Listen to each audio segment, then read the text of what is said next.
then go on from there. In terms of master data as well, just to kind of Just on the recap.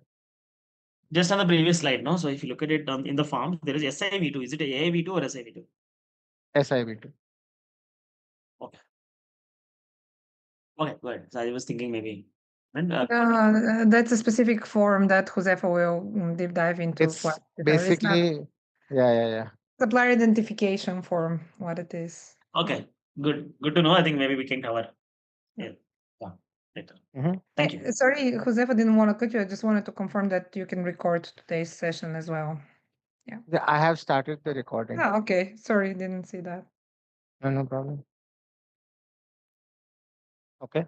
And AI V2, what you said, Ravi, is a master data that we'll cover in the upcoming days when we talk about Ask Oro AI configuration. Okay, makes sense. Cool. Just going back to master data as well, right? So in master data, typically we talked about how you have standard master data that Oro provides out of the box. Everything is customizable. So, you can either use it as is, like your country master data, currency master data. You can of course update that too if needed. And then there is something like categories, buying channels. This is all templates that Oro provides anyways. And again, you can go ahead and customize it as needed. And then anything that is specific to you, that will be something that we call as custom master data, which we saw yesterday, that you can actually click on add new, add your own master data. The trick for that is that you click on add new, create the master data. That way it becomes available in download template. So you can download that shell.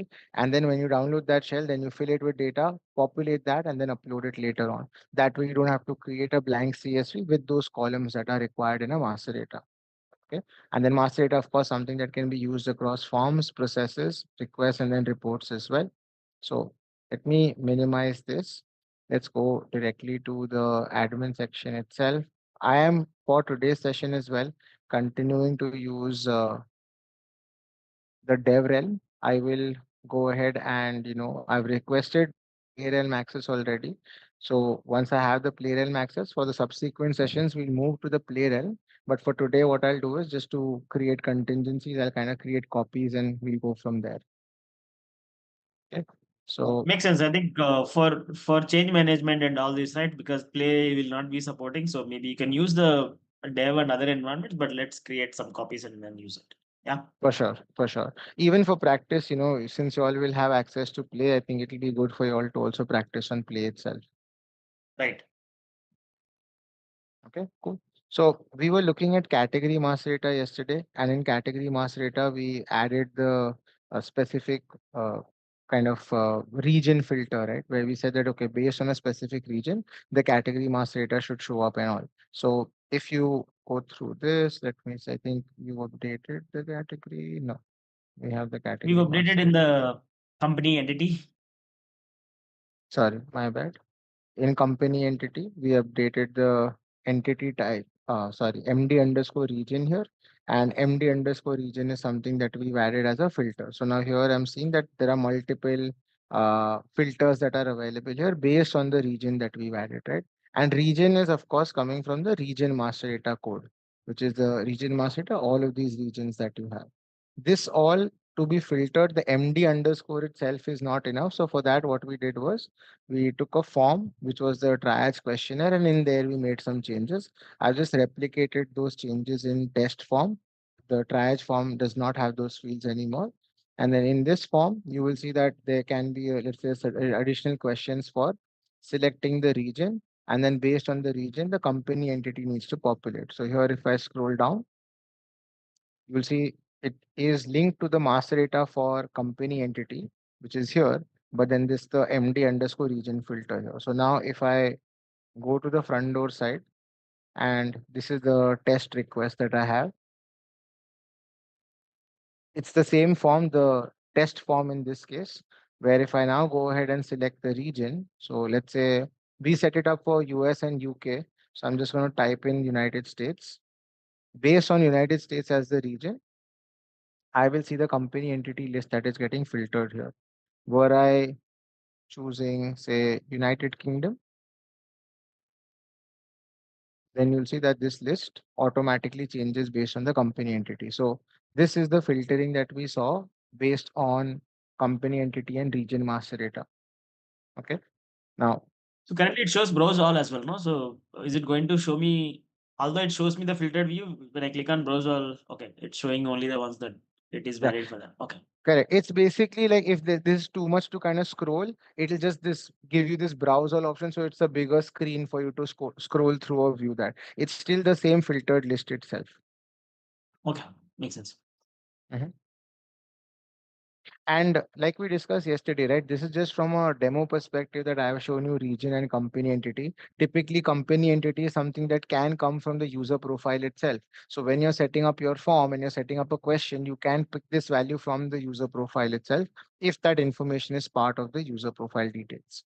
So that we'll discuss also when we talk more about forms. But from a master data perspective, this is basically how you're able to filter using master data.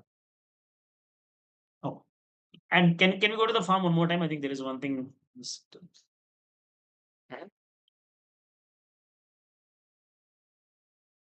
Yeah. For the region, if can you click on that region?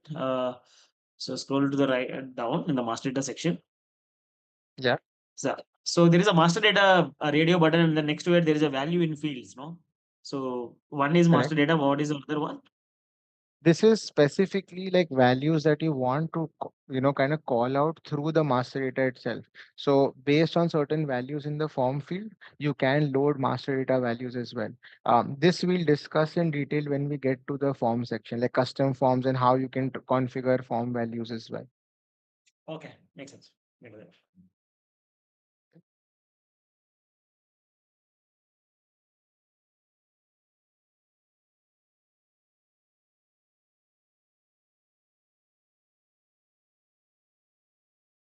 So now we've covered functional role matrix was the last one that we were looking at. Also, you'll notice that there are two functional role matrix here, right? Or matrices. That's because you'll see that the program is different. Now, program itself is something that is a master data in itself. And program can be something that you define as per your organization. So right now, if I go to program, I'll see intake and orchestration as a program. There's phase 0, there's PH0, so on and so forth, right? These are, of course, some of these are test values, some of these are actual values, but main takeaway is that you can actually configure your processes, you can configure your smart master data itself based on all of these programs that you define. So then program is another way in which you are actually filtering out certain processes, certain requests, certain master data, saying that, okay, these forms, processes, and requests are only applicable to this particular program. So if you're designing for, say, supplier onboarding. So if you have master data that is specific to supplier onboarding, or if you have master data that is specifically to intake and orchestration or IAO as you define it, then you can have that master data linked to that specific program. Similarly, when you're defining your processes, right, you can see that even for a specific process, let's say if I open intake process, this is the training demo process that I've created. If I go to start, here as well, you can go ahead and link it to a specific program. So then people that have access to that program, only those people will be able to go ahead, access the request for it, things like that. So it's another way for you to filter data as well using program. And program itself is a mandatory requirement for you to have your work stream master data. So if I go to work stream, when you're creating work stream is nothing but basically you being able to create different teams in the organization. And based on those different teams, you're able to assign tasks to those different team members as well, either team leads or team members. And then when you're creating or updating a work stream, you'll see that there's a program code that is needed. So you may basically have uh, a specific group that is dedicated for supplier onboarding, a specific group that's dedicated for procurement. You can manage that through groups as well, or you could use Workstream to do that. Another example of Workstream would be, let's say there's a lot of shared services that you're working with, and you have team members that are shared across multiple divisions or multiple entities. In those scenarios also, it's good that you use Workstream because then that delegation of authority, or at least let's say the responsibility and how that responsibility is shared across different tasks, that's something that you can define using or rather creating different teams and the team members that you allocate to it. So I'll come back to Workstream, but just wanted to take this segue to explain why do we even need a program in the first place. So one example is, let's say you have Workstream define work stream based on program could be intake as a workflow, supplier onboarding is a program in itself. And then you can have processes and requests based on that, which is a filtration criteria. And the other example is like now, if let's say even for functional matrix, right? So you'll see here, you can have different functional role matrix uploaded based on the program that you're using. So here you have phase 0, here you have PH0. Again, the naming convention is similar, but two different programs that are created in the program master data. So when you're basically uploading this particular master data, you are able to select the program for it, and you're able to then go ahead and link the functional role matrix related to it. And then going back to the functional role matrix itself, Um, it's quick question. So the workstream data and the functional roller, these are all native to Oro, right? Or are these ones that we have to create? the template is provided by Oro, but the data will be based on your users and your groups that we create in the system. Okay. Okay, understood. So think of it like this. Think of it like these are just different mechanisms that Oro provides for you to be able to kind of route a task, route an approval, route a review to some specific individual or group of users. So these are just different ways in which you can do that. Okay, understood.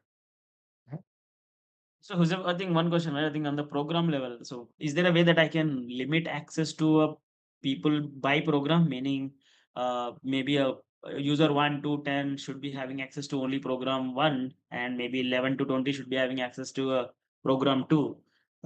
Which means whatever link to that program, meaning whatever request linked to that program will be raised by those users, but not other requests or visibility perspective as well. Is that something that we can be able to do it with the program? I need to check if you can do that for programs, like restrict or tag users to specific programs. But like what you just said can be done through groups. So if let's say when you are looking at a specific request, right? Like let's say intake process training demo is a request. When you publish that request, you can restrict that. Oh yeah, you can restrict it based on program as well. But again, the user aspect, what you said is still an open point. But you can restrict it based on the user groups that you create. So like how you said user 1 to 10 is part of one group, you can restrict them that only those users see this particular request style on the front door side. That you can do But again, through user groups. user groups are okay. So yeah, so let me check that. But again, user groups, consider there is a user group. There are two user groups, user group 1 and 2, which is having roles as role 1 and role 2. Both are same, right?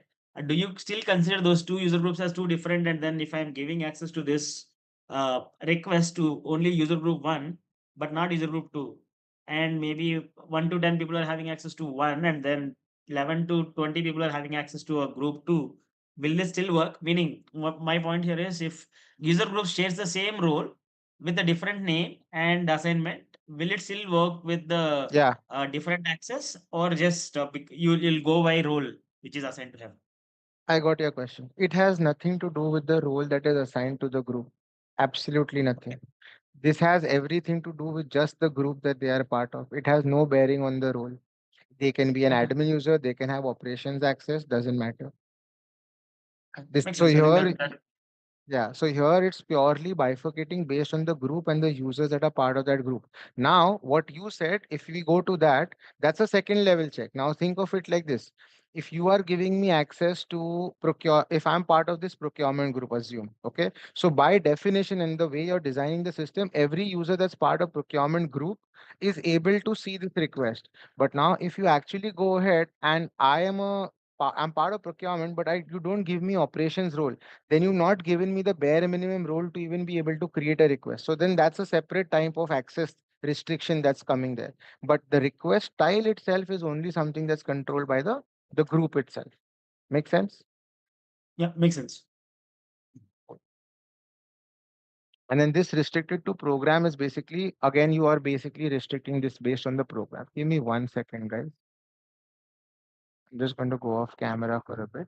Yeah. Let me close this and let me go back to Again, on master. the restricted to program option, right? When I selected it for the request that I've used for the phase 0, so I Mhm. think for a particular program, I think those requests are being tagged as part of the change management. So that's what I see. But again, from the restriction of access perspective and all that, I think I'm not sure how do I test it. So that's something they still need to validate. I'll tell you. So basically, this restricted to is straight up restriction based on the user profile. This Right. restricted to program is based on you telling the system that, hey, now this is for, let's say, intake and orchestration phase 0. Now, what does this Oh. mean for this for the system, right? So basically, you may ask, okay, how do I tag users? So you're not really tagging this to users, but if you recall, on the admin Yeah. side, you're actually, when you're uploading your master data, right, you're uploading a functional role that is specific to this program. That's how you're doing the restriction. So Yeah, now the understood. system knows that so now the system knows that when you submit this request, they are supposed to check a specific functional rule matrix, which is for this program. That's the user restriction at this point of time. Makes sense. I think able to connect the dots now. Okay. Okay, so let me go back to master data and let me master data and then functional role, right? So I'm not spending much time here. We've gone through what functional role matrix helps us do.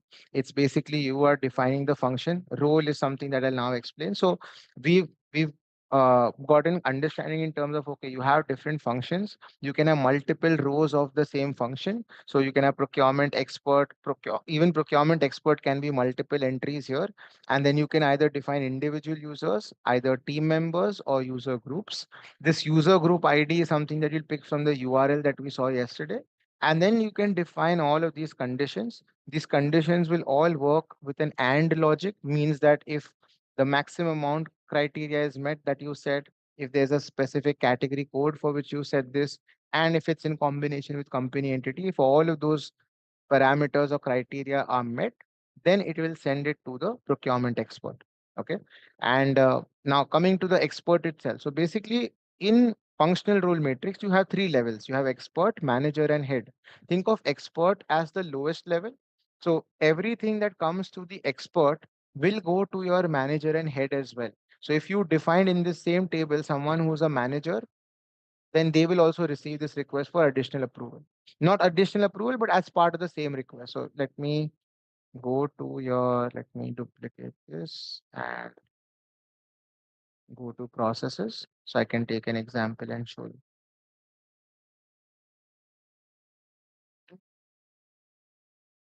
So now here, right? Let's say, for example, this triage review step.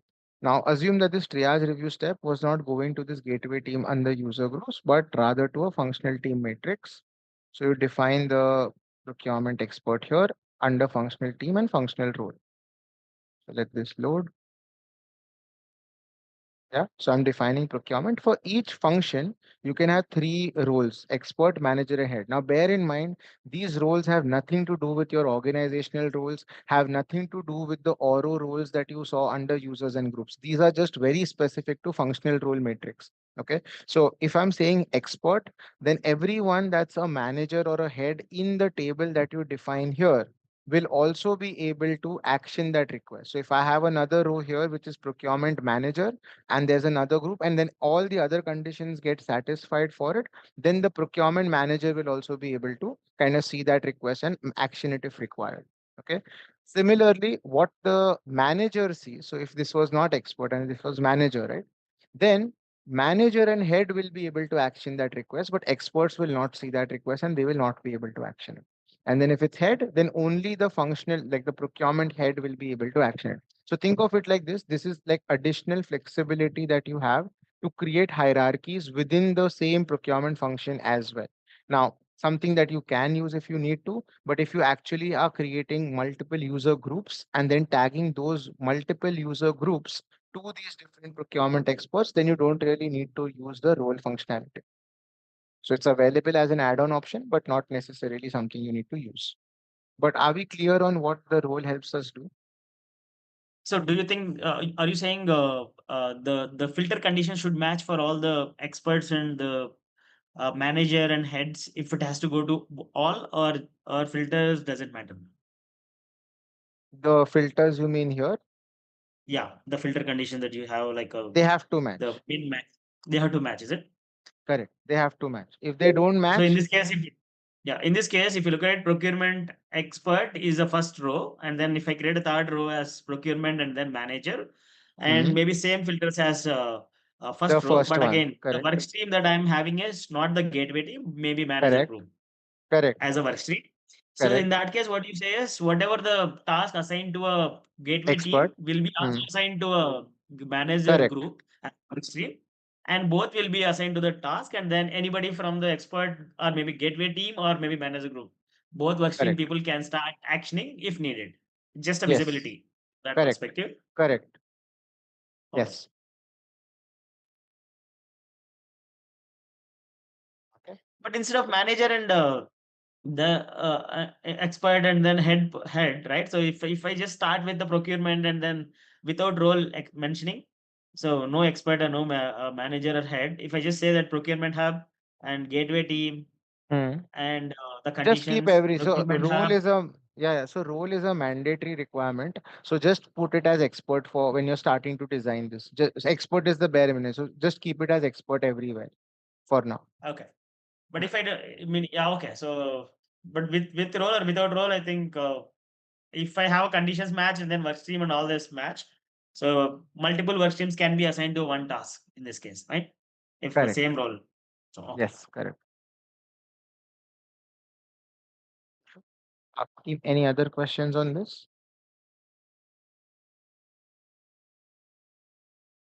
Okay. Then I will move to functional visibility matrix. So functional role matrix, we are clear that this is more for task assignment in terms of when you're defining a process, which task needs to be assigned to this user. Okay. So when I say this task, it can get assigned to a functional team matrix. You will not see something like a functional visibility matrix come up here because that's not really for task assignment. Functional visibility matrix is basically to control what a user is able to see on the front door side. So if I'm here and I go to something like requests, what are the requests that I'm seeing if I'm a normal user, which is I'm not having admin access. So I just have, let's say, an operations role assigned to me. What are the requests that I see here? If I click on more, and if let's say I were to have contracts or purchase orders or invoices, what are the contracts I would see? What are the invoices I would see? To be able to control that visibility, we have functional visibility matrix. Okay. And in here, so let's open this real quick. You'll see again, there's something that can be defined as a user level, individual user level. You can define it for groups as well. And you can even define that if that particular group is having tagged to multiple departments and company entity codes, then for which group and company entity or department code are you creating this combination? So let's download this. Let me open this here and I will share my screen again. Give me 1 second.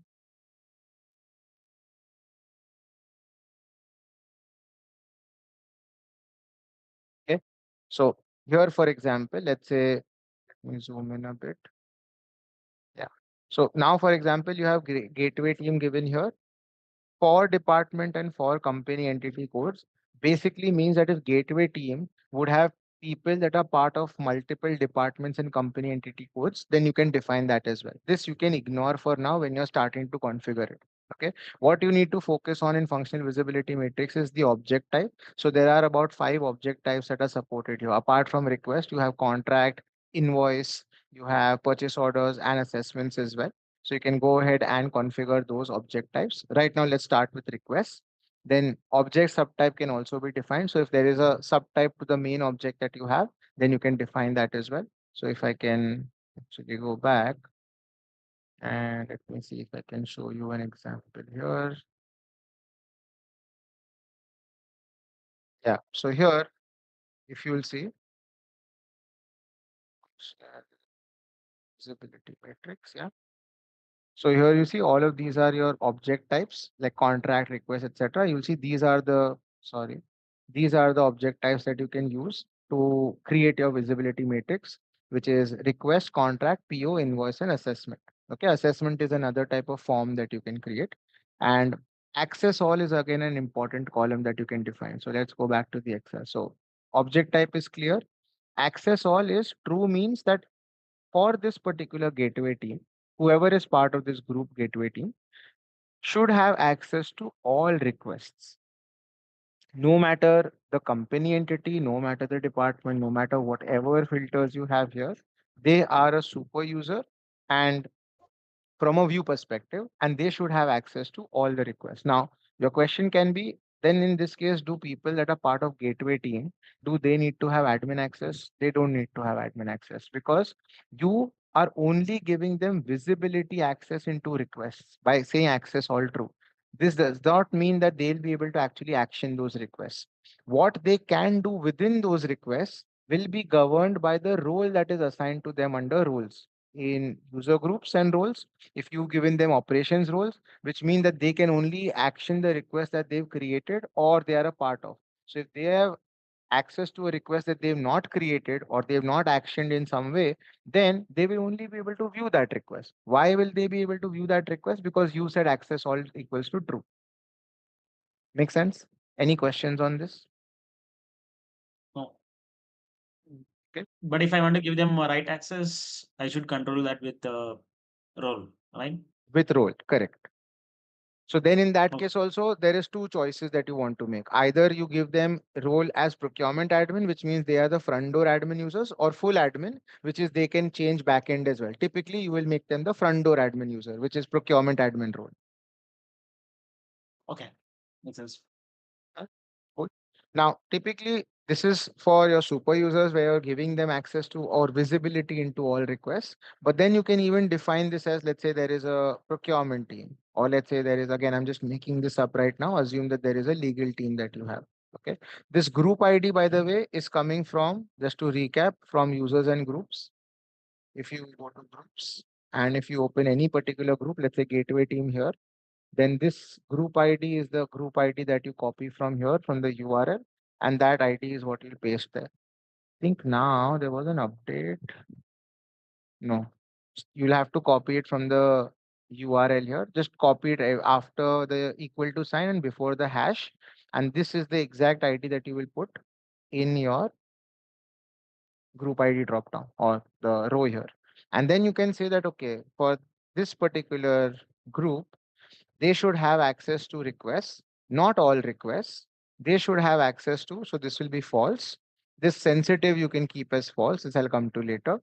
And then you can say, okay, if the requests are part of specific company entities like GS3, GS1, these are codes that I know from the company entity master data, right? So again, you'll just type in those codes. So for any requests that are part of this particular company entity, then those requests they should be able to see. So like a real life use case for this would be if you have specific finance teams, you have specific legal teams. Now, legal teams, typically you want them to give access to all the contracts that are there in the system irrespective. So you may have like a legal team, which is more local, plus you may have a legal team, which is more global as well. So let's say for a global legal team, you are saying that they should have access to contracts that are for a specific company entity, right? Whereas a global legal team, you're saying they should have access to contracts, but not specific to company entity, but rather they should have access to all contracts. So same example you can extend to, let's say, your banking teams or financial services teams, etc.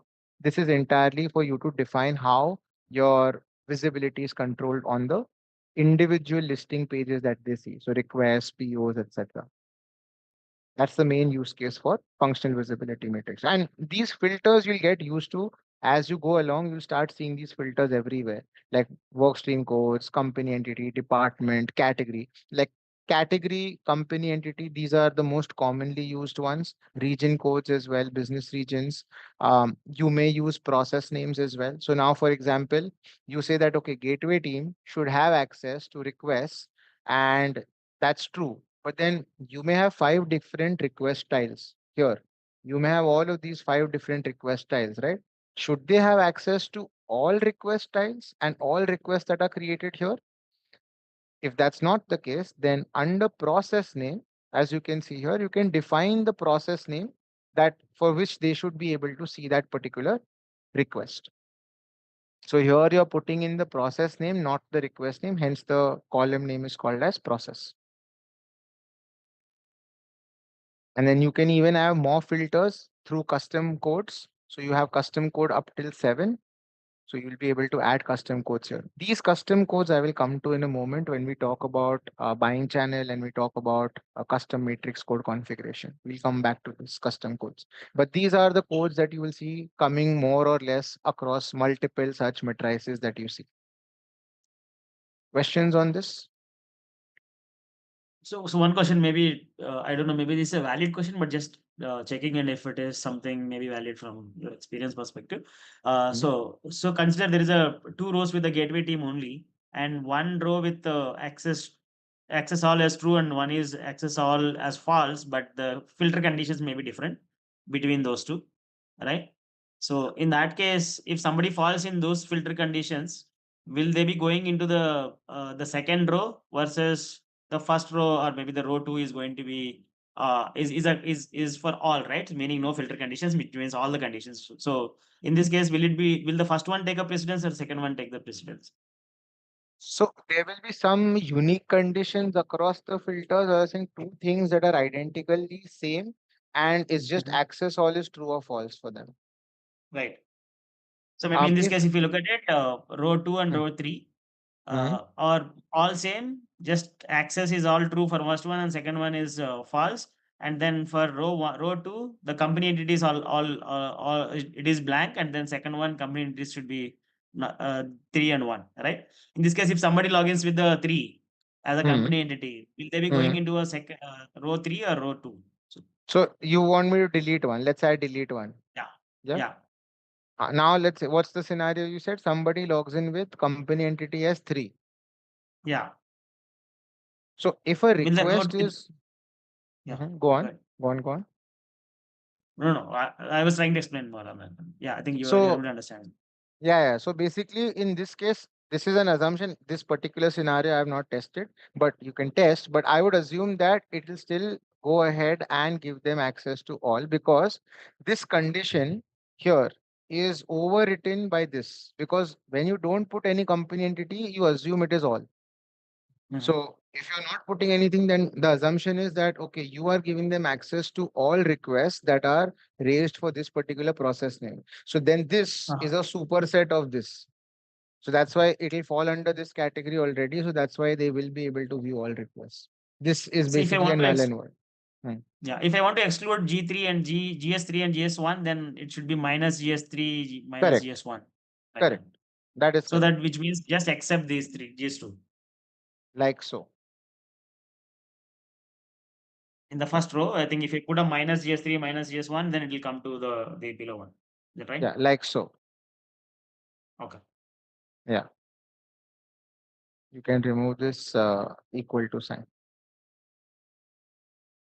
Okay. Okay. Which Alright, means in so that case, if somebody logs in with the GS3 as a request, I think it will be going into a not all access, but if somebody logs in with other than 1 and 3, they'll get all access. yeah, when you say logs in, you mean the request Meaning, that they raised is tagged to that company entity, right? Is what I'm assuming, right? yeah. Right. Correct, correct. Yes. Okay. So, any other questions on functional visibility matrix before I move to the next one? So any maybe one liner, maybe two liner context on what is sensitive here, so that maybe in future, if any requirement, I think we'll think of this.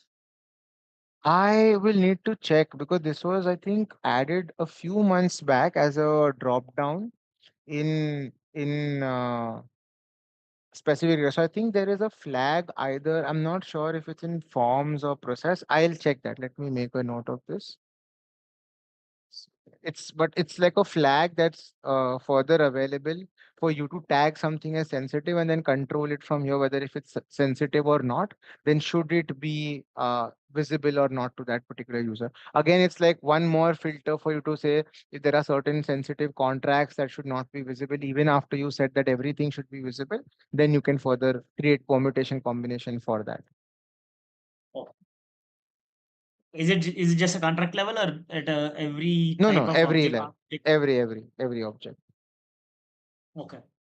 Yeah, if you can get more details on this, that will be helpful. So just want to understand if it is request level, how do we tag a request as a sensitive?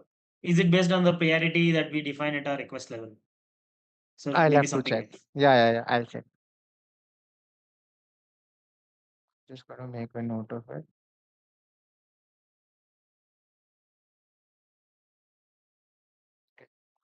Um, right. So let me go back now and let me go back to this deck. And just want to touch upon uh, these three things that we've seen so far, right? So we've spoken about functional role matrix, user groups, and workstream. Why I put them here is because you can use any of these three approaches to design your process and the routing conditions, right? So what exactly is the difference in terms of tagging a task through functional role matrix, through user group or work stream? And where will you be able to do this? So in master data, we've already seen that you can create a work stream and you can even create a functional role matrix. And in terms of the actual tagging, when you're looking at tagging a particular task, you can tag it to functional team matrix, you can tag it to user group, or you can tag it to work stream leads, right? Or even if in your functional team matrix itself you have defined the work stream, then you can via functional rule matrix still go ahead and tag it to a specific work stream as well. So your question should be that why do we have, or rather if we have all of these different ways in which we can assign tasks, when do we actually use which one? So it's basically very simple. You just define the assignment based on the use case that you have. So if, for example, you need this task to be completed by a group of users, and anyone from that group can action that particular request or that particular task. Let's say review is something that was defined to be done by the gateway team. So anyone from the gateway team can pick up that task, they can action it. Fine. It's pretty simple. There's not a lot of complexity there. You can simply assign it to a user group and say, okay, this will get tagged to the gateway team, and then the gateway team will complete it. Now, this is simple use case achieved done. But if there is more complexity to it, let's say there are multiple gateway teams based on the region. So there's a gateway team in Europe, gateway team in US, etc. Then you can again have multiple user groups here, but there is this one task here. So then you would have to create multiple review tasks and apply conditions here, and then according to the condition, tag it to the relevant group, which is a tedious process. So to avoid that, we have the functional role matrix, wherein what you can do is instead of having these multiple groups created and tagged here and have multiple tasks created, you just click on functional team matrix, say that, okay, let's say gateway team is part of procurement team. You can then say procurement expert. And then as part of your functional role matrix, you will have different procurement experts, which will be part of the different gateway teams. So gateway team Europe, gateway team US, etc. Okay. And that way you'll have your system automatically define or allocate the task to the right team. And when we go back to the functional role matrix real quick, pick any, right? So let's say you have gateway team US here. Let's say then you have gateway team Europe, like so. So US, Europe, and then based on these conditions, you could have, let's say, all requests that are for US region go to gateway team US. All requests that are for gateway team Europe, for example, go to gateway team Europe. Like that, you can have all of those groups created and teams created and then have it assigned here. Now, coming to the difference between work stream and user group. So far we've discussed user group and functional team matrix, because user group is just a straight up assignment of that task, irrespective of complexities like minimum, maximum amount, company, entity, department. All of that flexibility and complexity you can add through functional team matrix. Now, when do you use a user group in functional team matrix or versus when do you use a work stream? So even in functional role matrix, when you see here, you can either tag it via work stream or via user group, right? So the main difference between work stream and user group is that when you are assigning a task to a work stream, then it goes to the team leads that you have defined. They will then see who is available to work on that task, and then either they can action the task themselves or assign it to someone. Versus in a user group situation, it directly gets assigned to that group. Anyone from that group will pick up that task and they will action it. I'll repeat what I said. So work stream wise, the task gets assigned to the team lead that you have defined. So when you go to the work stream table here, every user that you put under owner ID, these are all team leads. Okay. So when a task gets assigned to that gateway team, it's basically getting assigned to this team lead. Now, either Ravi in this case can action this task, or Ravi can assign this task to team members that are part of gateway team. Where are the team members defined for the gateway team? That is happening in the workstream member master data. So if you open this workstream member master data, you'll see here under gateway underscore team, you are defining these two users as the team members. So either Ravi can action the task that's come to gateway team, or Ravi can assign it either to this user or this one here. Clear? Any questions on this? No. So again, if it is a if it is a so user groups, right? So we manage them in the admin section, right? Admin section meaning in the users and groups, and it will be linked in the work functional role, and then it will happen that way. If it is a work stream to member manage, I think we have a app section where we do it, right? So is is there a way where we can control this work stream creation and then work stream to member assignment with the APIs or with admin access? I think my point is, I think we wanted to restrict that control, meaning who can assign or who can be added to the work stream and who can update those things, right? So just wanted to see if there is a API available for that, so similar to the user groups. Um, I would assume that this can be integrated, but you may not have, like, this is a very Oro specific structure that you would have, right, for workstream member. So you may not have data directly for this.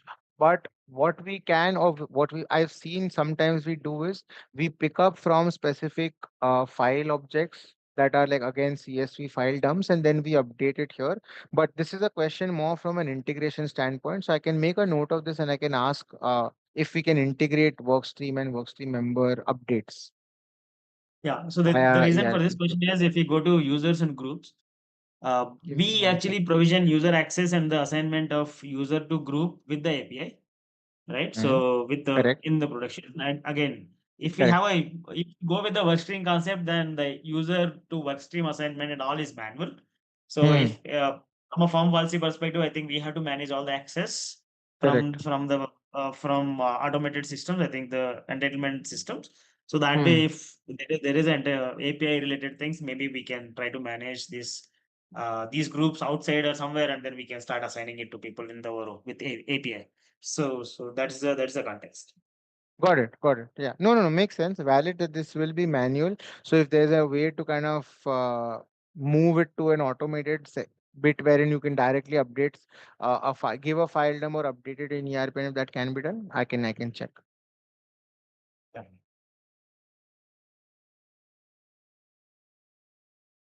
Okay. Let me move back to master data. So I hope this is also clear in terms of when you would use functional role, when you would use user group, and when you would use something like a work stream. And just to kind of give a next like front door view of this as well, right? So you'll see when I go to task, if you're assigning tasks through functional role matrix, but it's still via work stream, then that user will see it under tasks under my tasks. Okay. And then for all the other teams that you created through workstream, those teams will show up here depending on the access that I have to those teams. And then here you see here legal contract amendment, for example, tagged to this particular task level, and this is the task and it's tagged to the gateway team. Now, as part of me being that particular team lead, I can say this will be done by Anita, Lauren, or Ria, for example. Okay, that's the task assignment that I am talking about. Now, on the contrary, if this was something that was assigned directly to a user group, there is no assignment that is pending. It will straight away be tagged to the gateway team user group, and then any one of them can pick that up. So typically, workstream will be used for scenarios wherein you know that, okay, hey, we need to design, it's either the procurement and sourcing triage team, or it's, let's say, a legal team that knows, okay, based on the workload that the lawyers have, based on that they will actually go ahead and control who is going to work on a specific contract, for example. Or on the opposite example, you would say that, okay, if it's a generic user group, anyone from that user group that becomes available will pick up that particular task and they will action it. So again, it will all depend on the scenario for which you're configuring this. So one follow-up question on that, right? The task assignment, I think once the task is assigned to a team member from a workstream perspective or from a user group perspective, right? So Yeah, is there a way that we can assign it to some other person? yeah, you can. Is it as a lead can assign it, or can anybody assign it to other person? You can configure it if the lead can only assign it or if team members can also reassign it. So basically, if right now I am assigning it to Ria, Ria can then, if you configure, then Ria can then, let's say Ria is part of the gateway team, okay? But now Ria wants to assign it to someone else in the same team, then Ria can do that. But if let's say Ria wants to assign this to a entirely different team itself, then Ria cannot assign it to some member within that team, but you can configure it such that they can assign it to another team, and then the team lead from that team will decide who needs to action this particular task from their team. Yeah. Makes So sense? once the task is assigned Mm. to Ria, and as a lead, can I assign that back to somebody else, as a maybe Lauren in this Yeah, case? because you will have access to all the teams here, and then here you will be able to pick and choose or change that assignment as well. So let me see if something has been tagged. Yeah, so like for example, I assign this to Lauren, right? So at this point itself, I can go ahead and change the assignment to Ria as well. Let's say Yeah. I So start I also. think you are having a admin access, no? So maybe with admin we are able to do all Yeah, that. as admin only. Yeah, with the operations role, No, with operations role will not be able to do this. okay. So can operation role person be as a admin or owner of the teams work Um, stream, and then Team lead and procurement admin will also have it. So you don't need to have full admin access. Team lead, if you're part of both teams, then you can do that task assignment from one team to another team. But if you are procurement admin, then you will be able to do the same thing that I'm able to do right now. oh, Yeah. So you don't need to have full admin access. Procurement admin access should be enough. okay. Right. Let me go back to master data. Right. So functional visibility matrix we've discussed, the differences we've discussed. Let's quickly now go through budget approval and budget approval matrix. So far, functional role, functional visibility, both are independent. They don't have any dependency.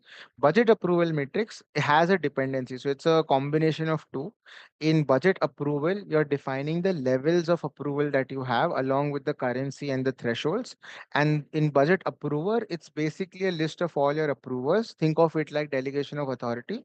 And then you assign or map each approver to a specific approval level. Okay. So if let's say you have budget approvals, let's open this. Here you'll see there's an approver job level. Let me actually, this is an empty table, difficult for you to visualize. So let me see if I can, yeah. Okay. So now in this case, let's minimize. Yeah, for budget approval, you're basically having all of these levels, right? Let's go back. Yeah, you basically have all of these levels. So you have the approver job level.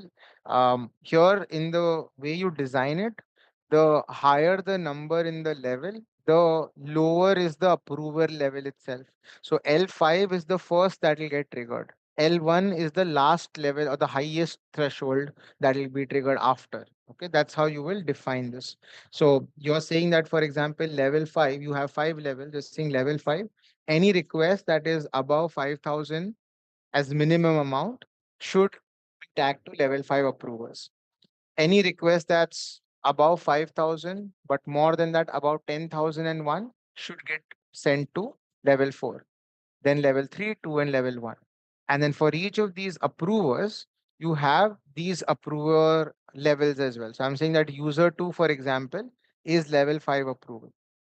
So now what happens is, assume a scenario, assume a request has been raised for 3,000 US dollars. Because 3,000 US dollars is below this threshold level, it will not go for approval. If there is a task, so let's go back. Let's say we set up an approval task. Okay. And say we are setting this budget approval task. I can say this is my delegation of authority approval. I'll update this so the name comes up here. And this time I'm not assigning it through functional team matrix or user groups. I'm using this budget approval matrix that we're looking at. Click on this. Now, what the system will do is when it gets to this stage, sorry, was there a question? No. So when the system gets to this DOA approval, right, it'll check for the budget approval matrix. So it'll go ahead and check for not here, these two tables. And for these two tables, let's assume that the request is for $3,000. So it doesn't meet the lowest level criteria, right? So it'll skip that approval step and it'll go to the next step. So this step gets skipped and it'll go straight to the next step. This is when budget approval does not meet any criteria that you set up. The other scenario is, let's say the request is now for say 5,500. Now, since the request is for 5,500, it will now meet this criteria for minimum amount for level 5. So it will then go for level 5 approvers. In here, when it gets satisfied for this condition, it will then check this approver table and see that, okay, for level 5 approvers, there are multiple level 5 approvers. So approver 1, approver 2, all marked as level 5. This approver is also marked as level 5, this one too. But notice how here also you have these filters. Now, these can be any kind of filters that you want to use. So you can use company entity, you can use category, cost center, custom codes, all of that is possible. Okay. So even though there are multiple level 5 users, the system will check that, hey, this request belongs to IND marketing cost center or IND IT. Then only L5 approvers that are part of these cost centers will be tagged to it, and they will then, the request will only be sent to all L5 approvers that are satisfying that particular condition. So if let's say this WPS approver 1 and approver 2, that is also L5, but it's not part of those cost centers, it's rather part of a WBS structure. This will not be sent to these users if the request is for IND marketing or IND IT. Now, what you can do is you can set up budget approval matrix in a manner wherein either it's a sequential approver or it is set up in a manner that if one approval is triggered, the others get skipped. Okay. So what I mean by that is, let's say if you have defined minimum thresholds for each level. So if a request is satisfied for 5,000, then it will not go to L4 approval because it satisfied these conditions. But if you rather wanted that, hey, if a request is for 15,000, then it should first get approved by level 5, then level 4, and then get approved for level 3 or whatever that level is. Then you don't set the minimum amounts for those thresholds. Does that make sense? Let me download as well, just to kind of. So if you don't put a minimum, then it'll go to all the levels, is it? Correct.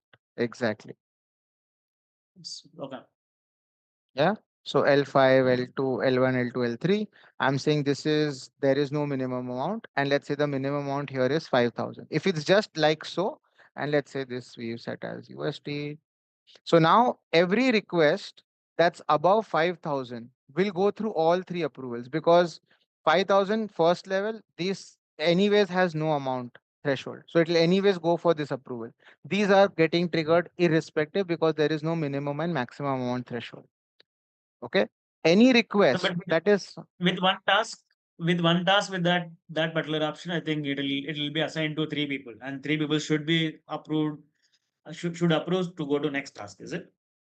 no, a slight addition to what you said. So Oh. let's take the example like 10,000.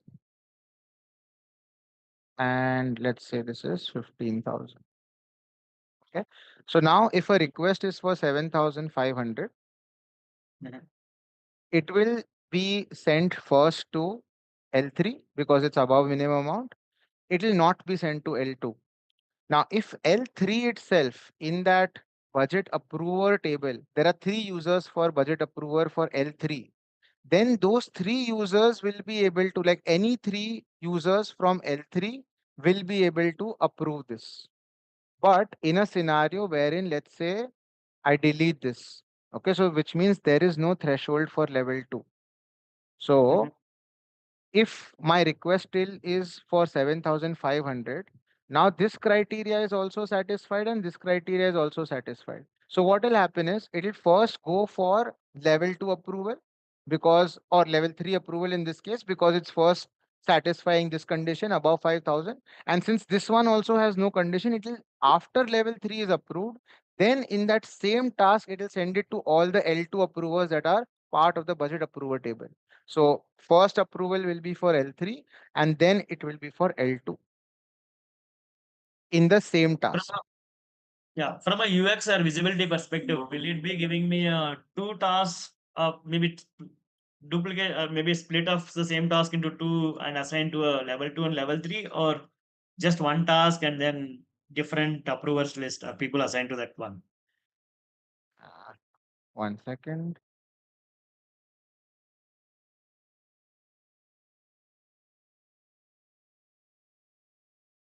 So basically, right, how it will come up is like if assume that this was an approval task. So in this task itself, it will extend it here. And then Okay. in extension, you'll see like a dot approver 1, level 3 approver, level 2 approver like this. So once your level 3 approval is done, then it will start showing within this task the level 2 approval as well. And then it will then go ahead and show it to the third task after all these level 3, level 2 approvals are completed like so. So it will not duplicate the task name, but in that same task, which is for approval, it will create like, sub branches like so. Okay. So you'll Okay. see like a Makes sense. proper trail of this. Yeah. That will be helpful so that for visibility, people will understand level 1 is done, level Yeah. 2 is done, or something. Correct. And then even if let's say multiple levels are skipped, basis the way that you define it, it will then show that those levels were skipped as well. So for any task, even as and when let's say something gets skipped also, right? You will always see that if there are conditions applied, it shows that okay, these were the conditions and they were not met. That's why that particular task got skipped. So that progress section will convey that information. Makes sense. Right, super. So budget approval is pretty straightforward that way. Uh, Approver, like I said, you are defining the levels. The benefit here of defining budget approval and budget approver is that you're again having the ability to customize your delegation of authority and routing, right? So what I mean by that is, say for example, here level 5 is for USD 5,000, but for Europe, for example, in another currency, in euros, let's say for example, your level 5 is 2,000 euros. So it's a different minimum amount threshold altogether. So you can have different, like same levels, but for different currencies. And similarly, you can also have same approvers or different approvers with the same level, but having different criteria here or different thresholds here. So you can really define in as much detail and as much complexity as you want in terms of your budget approval matrix. Yeah. So two questions here. No. So the minimum amount that we are defining here, it should be compared with the budget amount as a variable that we are having in the system, so that whatever number that is assigned to that variable will be compared here. Is that right? Correct. Okay. It will Also, be when the the It'll Go ahead. be the, I think it's the project amount that it picks from, not the budget amount. Let me check. So when you're adding a money question,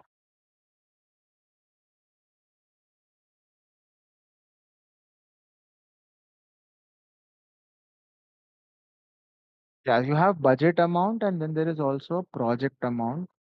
Yeah, so between project amount and budget amount, I believe it is the budget amount, but I will double check and tell you. I think it should be the budget amount, which triggers the budget approval matrix, but I will double check and then I will get back to you. Yeah, that will. The another question is right. So Hmm. when this question is when user is entering the amount, if he enters the amount with the euros and all our conditions are in US, will the number be converted into GBP or at least USD and then goes through Yeah, the calculation, or can this be compatible between the currencies, or just goes by the currency that we put? there is a default currency converter that Oro has and uses, which is synced to, I think, a couple of websites that it refers to for default currency conversion. So if let's say you not put anything in your Excel, like you have all in USD, but the user is entering in GBP or euros, for example, it will automatically convert to USD. But if let's say you want to override those exchange rates that Oro follows, then there is a currency conversion master data as well. I think it's called exchange or something like that. Yeah, currency exchange rate is what you can then use to define your own exchange rates. If not, Oro does have an inbuilt default currency converter. Okay. And is there a toggle where we can choose that use the master data exchange rates versus the Oro rates, or it looks at the number of records, and then if no records in the Yeah. currency exchange, then Yeah, if how you does that define work? anything here, then it will reference to this. If not, then it will defer to the default currency exchange that it's going to follow. If I define something between INR versus USD, but I didn't define anything with the other kind of currencies, we'll still just look for only this conversion from this currency exchange rate. For other exchanges, it will look at a web, or how Yeah, that works. yeah, exactly what you said. So if you have defined it for INR and USD, you said, right? Mhm. So INR and USD, then it will pick from this. But if it's not available here, then it will default it to the standard conversion rate that it's following. Okay, makes sense. And I think I can get you the name of the site it uses. I knew it, I made a note of it, but I'll let you know the site. Yeah. Okay, let's go now. Now, next up, so that was budget approval and budget approver that works in combination of each other. The next that I'm going to follow is purchase policy matrix, right? So purchase policy is also something that works in combination with purchase policy matrix. Now, purchase policy is basically you defining your organization policies here and then triggering certain things in your process based on those particular policies that you define, either at a process level or request level as well. So we've so far spoken about all of the assignment aspects, right? Now we're talking about this visibility aspect. So if I have a DOA approval, should this DOA approval be always triggered? This visible, you can think of it as triggered, always something that should be triggered, or should there be some condition under which it should be triggered? So with purchase policy matrix, what you can do is you can basically go ahead and design or define your business policies.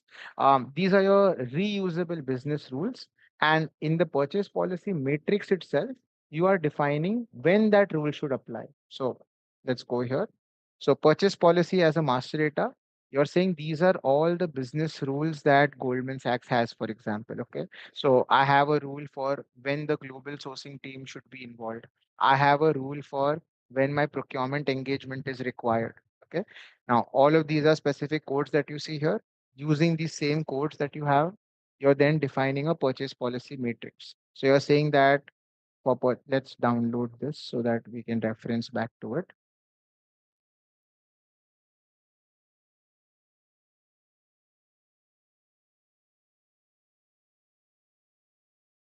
Okay. So let's go to purchase policy first. Yeah. Now for purchase policy, pretty straightforward. Like I said, it's the policy that you want to give a name to. Description is very important here because this is what you're saying that will define how the system should work, right? When you're defining the conditions. So I'm saying that, hey, global sourcing team is a policy or a business rule. And I'm saying when spend meets a certain criteria, then the global sourcing team, based on that spend criteria, should be involved. Same way, I'm saying procurement engagement is required for certain conditions. Certain scenarios, I would want the request to be sent through for regulatory review. Okay. Now, when these rules are applied is something that you're defining in your policy matrix. So let's zoom in here. So going with that example, last example, which was regulatory review. Let me close this. And this as well.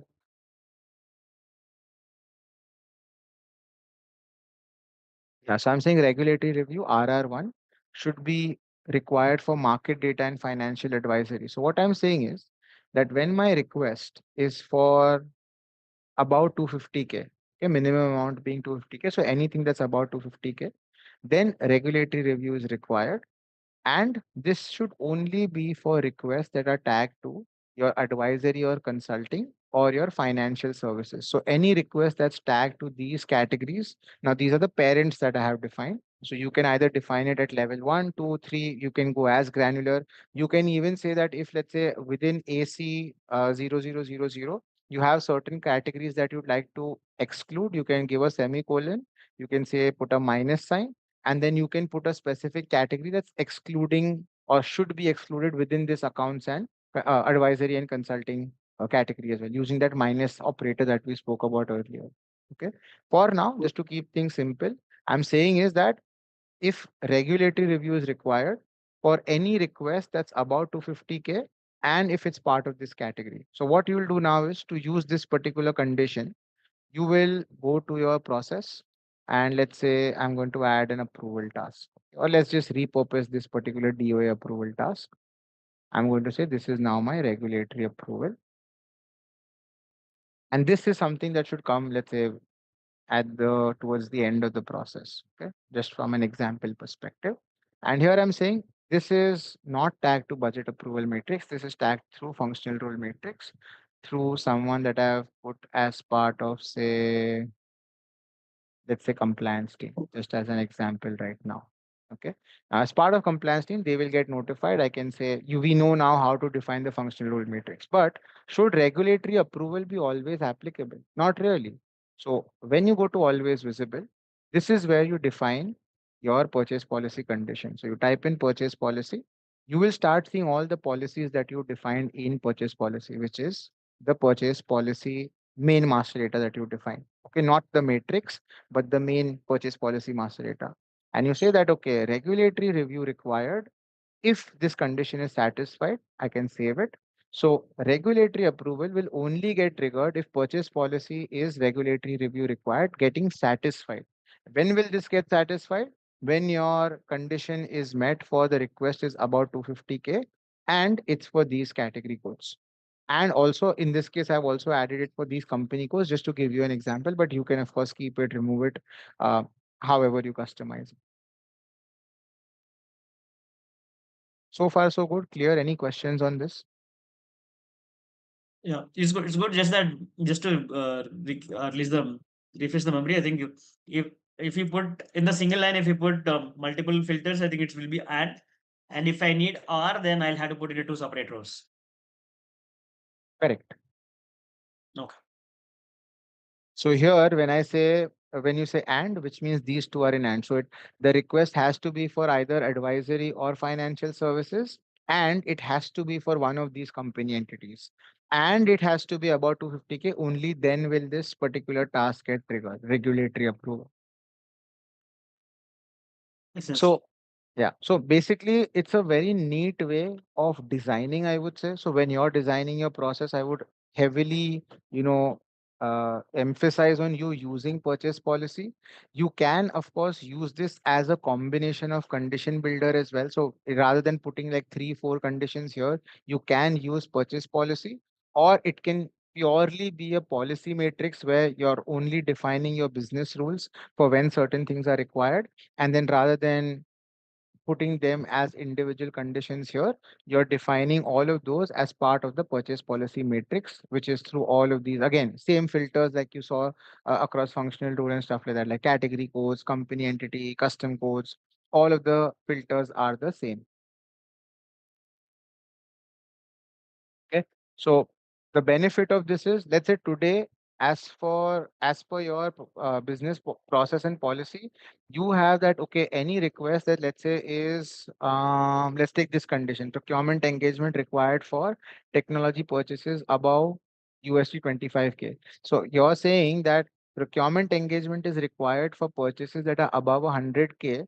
So for all category codes, if I am not putting anything, blank equals to all. That's how you should read this. So I'm saying that procurement engagement is required for all purchases above 100K, irrespective, right?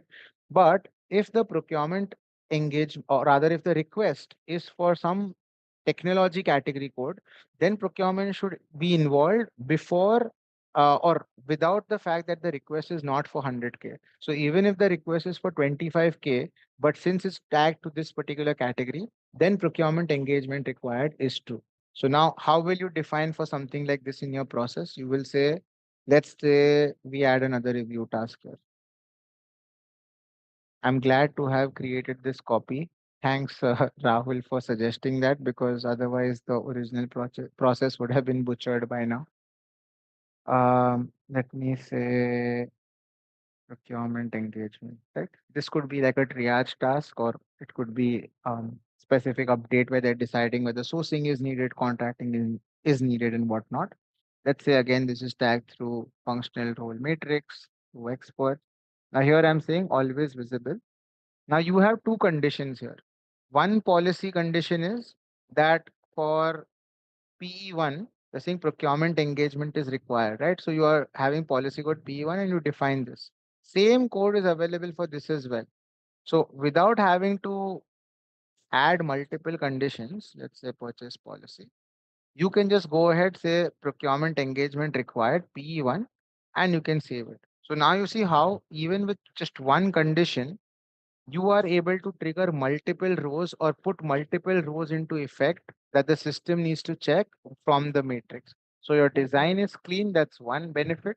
The second benefit is that you are able to go back and, going forward in future. Let's say if your threshold changes from an organizational standpoint, this is no longer 25K. This threshold has now changed to 50K. You just need to come back to your purchase policy matrix master data, update the minimum amount here, and then everywhere where you use this as a policy condition, that will get automatically updated. Had you not done this, had you not used purchase policy matrix, you would have had defined something like this. You would have said if my project amount is above 50,000, and you would have said if my category for that request is technology, right? And save it. So let's delete purchase policy in this case. So this is one task you would have created specifically for technology. You would have had to create another task where you merge this here, and then that would be for everything that's not technology, and that would be for project amount that's greater than 100K. So you see how this is getting complex. Also, updating it is different, because if you're then updating, you have to update everywhere where you put directly project amount, rather than in this case directly just updating it here, and that saves you the time of updating it in 2, 3 different processes that you're using. Yeah, that way we don't have to do the migrations of this every time the change in the logic, right? So Correct. it can be controlled via master data upload, and that way it can be faster to market, meaning from a Yeah, implementation perspective. absolutely. Yep, yep, yep. Okay. Any questions on purchase policy matrix? No. But assignment perspective, we still go with the functional role, but just that Yeah, visibility yeah, yeah. perspective, we just go by that. Yeah, okay. Yeah, it's basically just the applicability of that task. So whether you're saying that, hey, should this be triggered or not, that you're controlling that. After it's triggered, then who should it be triggered to or sent to? That is something that is basically being followed by the assignment that you define. Yeah, makes sense. Yeah.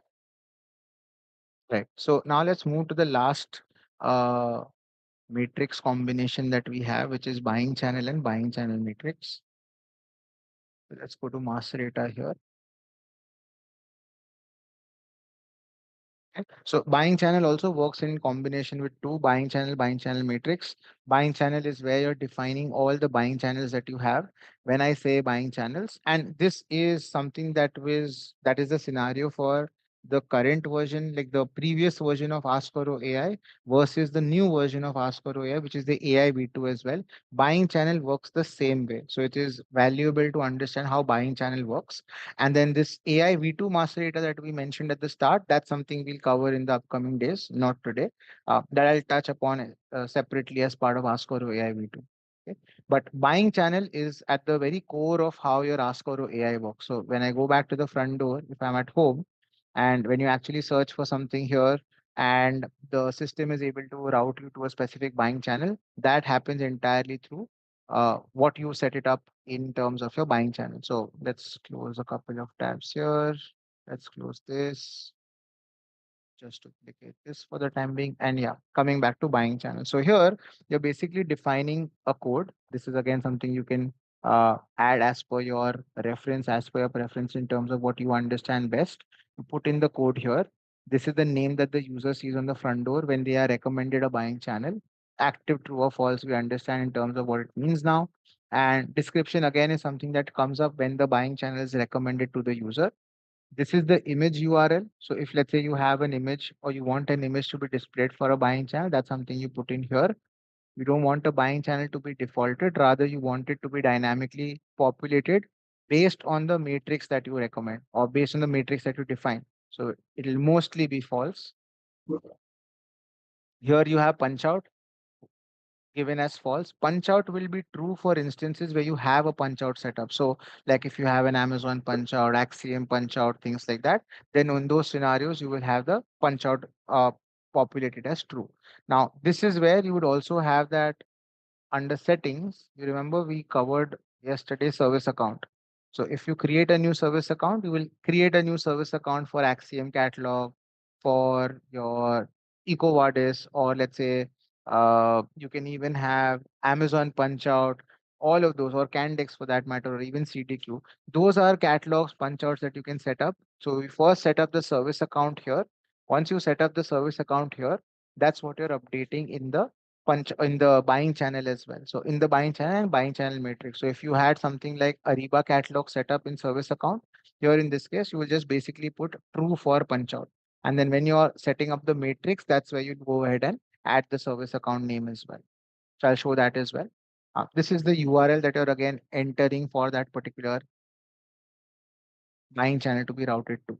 So here you define all the buying channels. They don't all have to be punch outs. They can be punch outs, they can be external links, or they could also link to a request that you already have. So let's say, for example, we got routed to procurement request. So here you will see there's a column called as request process. For a request process, basically you're putting the request name in here. So it's not always that you're routing people to the buying channel, which is an Amazon punch out or Axiom catalog, but rather you can route them through specific requests that you've created as well. So this intake and orchestration PH0, if you go back,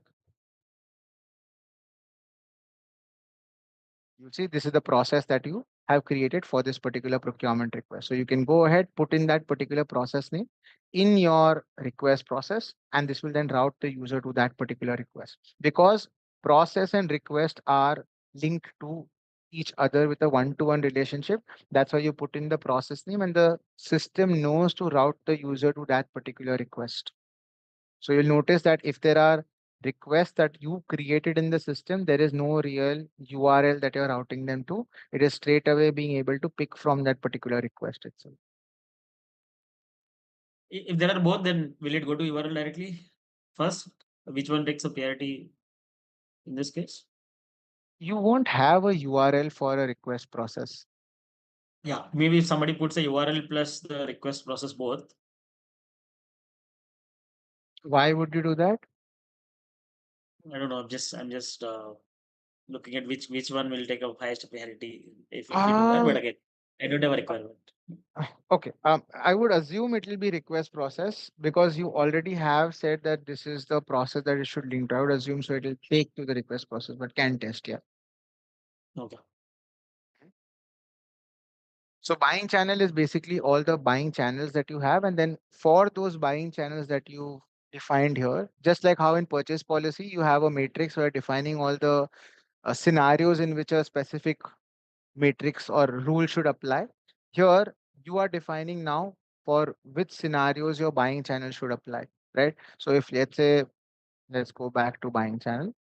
Let's say, what do we have here? We have intake and orchestration PH0. What is the code for it? Payment is the code for it. So let's focus on buying channel matrix where you have the code as payment. So I'm just going to say payment here. So I have payment here, single row.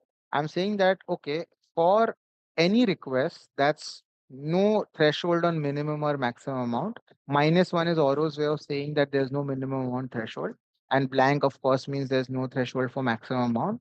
So for any request that is related to payment, let's say in this case, even if you don't put intent code as payment, that's fine. I'll come to intent codes later. You're saying that for any request that is related to payment, you should route the user to this particular request or process. That should be the label that they should see. And you can then, of course, have additional parameters for categories, company entities, and so on. Okay. This way you can define. So you can say, okay, for catalog Ariba, any request that's within, let's say, 0 to 50,000 or 1 to 50,000, if it's for specific, say, categories like office supplies, if that is something that you would source or procure from a catalog in Ariba, then you can put those category codes in category code for that particular catalog Ariba row, and then you will have it there available. So then when a user types in something that they need, and if that belongs to a specific category, which is for the category that you've defined here for Ariba, and if it's within the amount threshold, if you've given an amount threshold, then they'll get catalog Ariba as the recommendation. If not, they'll get any other buying channel that will fit the criteria. And if multiple buying channels fit the criteria, then the multiple buying channels will be suggested as well. Okay. So typically in buying channel matrix, you will not have just one row for a buying channel. You will have multiple rows for multiple conditions. Like if I can download this, let's open. So typically what you could have, for example, is let's say payment is one buying channel, which is the procurement request that you have. You would have it as say that, okay, you should give this buying channel as a buying channel suggestion to the user if the request no amount threshold, let's say. But if the request, for example, is, let's go to the right, for anything that's belonging to the technology category. I'm writing in free text, I'm not writing the code, just to explain what it will be. This will typically be the code for the technology category. Okay. So I'm saying that any request that's belonging to technology category should be routed through this request. But I can create another row and I can say take me to submit is fine. Requests that don't belong to the technology category should only get recommended this route if the minimum amount or the maximum amount is a certain value. So I'm saying if the request is above 100K, only then will there be a specific payment option given. So like if you were to think of this in layman terms, you can say, okay, there is a procurement, say, self-service channel that you have. There is a green channel service that you have, right? Wherein these are all fast-tracked procurements, wherein if it's a low dollar value threshold, it should go through a specific request process, which will require less approvals, which will require less review. Then you're basically linking it to that particular request in this request process level. Okay. If it's, let's say, a high spend buying channel, so you're saying high spend or high threshold, of course, these will all need to first be defined in your buying channel. Only then can you use it in the as a code in buying channel matrix. But I'm just trying to explain the logic here, saying that, okay, if you have like a high spend threshold, which will be first a process that you defined, which will have to have a high spend process. And let's say, let me go back to process here. Let's assume this training demo process is a high spend process. And here I have multiple approvals that are only going to be applicable for all my high spend purchases. Then in that case, what I will say is I'll copy this particular process name and I will take it here. And for this particular column G, in cell G15, I will put that name. So any request that would meet the criteria, which is, let's say it's above 250K, it could be for any category. I can indicate my user intent as, now I will talk about user intent. So before going there, one question on that Excel. Yep. So we defined the request process in the buying channel already. So is the same column in the request process in the buying channel matrix is optional and mandatory? Optional. Okay. And why do we have Same it? Is it for something that we URL. can? Sorry. Can we have it different? Can we override that request process with some other request process here for some requests, meaning from maybe with different thresholds and different filters. So although we defined defined a request as request one in the buying channel, can we configure here as a request 1, 2, 3, 4 different requests also here with the No. conditions? No. It'll still follow the default request that you define in the buying channel. This is just for your reference. Like if let's say you are looking at buying channel matrix as an individual entity, you don't have the buying channel open, then you can still reference saying that if your process name is legible, it makes sense by itself, then you know that okay, high spend will still go to the intake process. If it's something else, then you know. So it's just for your reference that you're putting it here, but you can't have something in buying channel and then something entirely different in your buying channel matrix. It has to be the same. Or you don't put it as is fine, but the conflict will not work. Okay, makes sense. So yeah, you basically define those things in the buying channel originally. And once you have it defined in matrix, you will have multiple rows for the same. You can have multiple rows for the same buying channel. And then you define those processes that they're linked to, and then accordingly you can have it here as well. And just one more bit that will be different, I already mentioned punch out here, like how you saw will be true for your for your punch outs like Amazon, etc. You'll also see the service name column. This service name column is something that you need to add. What will be the service name? This service name is that service account name that you set up here. So if you go to service account, create new service account, the name that you put here, that's the service account name that you need to put in the buying channel here, buying channel matrix. Okay. And this So one last question action on name, this now. yeah.